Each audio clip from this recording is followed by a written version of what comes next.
सर्वांना गुढीपाडव्याच्या खूप खूप शुभेच्छा आणि नवीन वर्षाच्या सुद्धा खूप साऱ्या शुभेच्छा.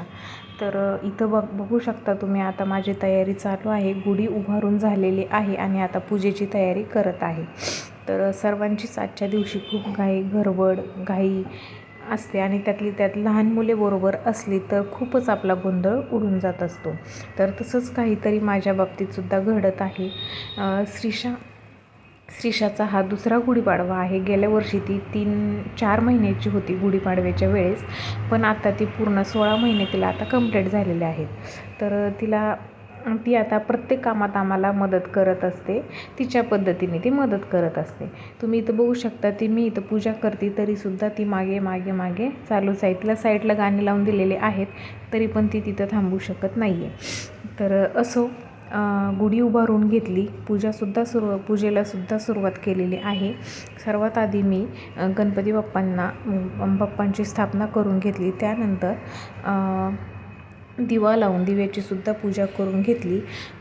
गणपती बाप्पांना हळद, कुंकू, अक्षदा, फुलं अर्पण करून घेतले आणि नंतर दिव्याचीसुद्धा पूजा करून घेतल्यानंतर अगरबत्ती ओवाळून घेतली. धूप दीप सगळं काही लावून घेतलं.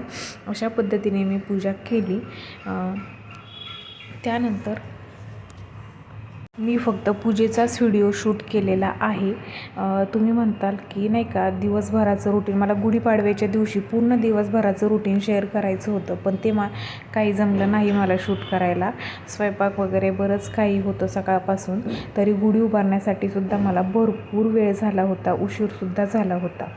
तरीसुद्धा मी थोडंसं म्हटलं पूजेचा 1-2-3 मिनटाचा व्हिडिओ शूट करावा आणि तेच मी केलेलं आहे.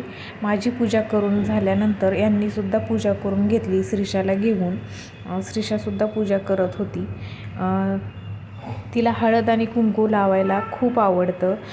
घरातसुद्धा देवघरात ती मस्त असं हळदी कुंकू तिच्याच कपाळाला लावून पूर्ण डोकं भरून घेत असते. तसंच इथं सुद्धा पप्पांबरोबर तीसुद्धा पाडव्याची पूजा करत होती.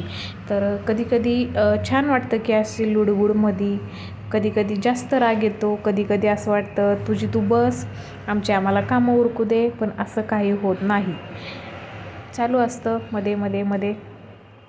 तर अशा पद्धतीने त्यांनीसुद्धा सगळी काही व्यवस्थित पूजा करून घेतली, श्रीषाच्या हातूनसुद्धा आणि त्यांनीसुद्धा. तर त्यांनी टोपी घातली नव्हती, घाई गडबडीमध्ये राहिली होती, तर त्यांनीसुद्धा मस्त असा नमस्कार करून घेतला आणि अशा प्रकारे आमची गुढी उभी केलेली आहे. ही आमच्या शेजाऱ्यांची गुढी आहे. तर त्यानंतर मी नैवेद्य देखील दाखवला, तात्पुरता साखर आणि गणपती बाप्पांना गुळखोब्याचा नैवेद्य दाखवला. चलो बाय.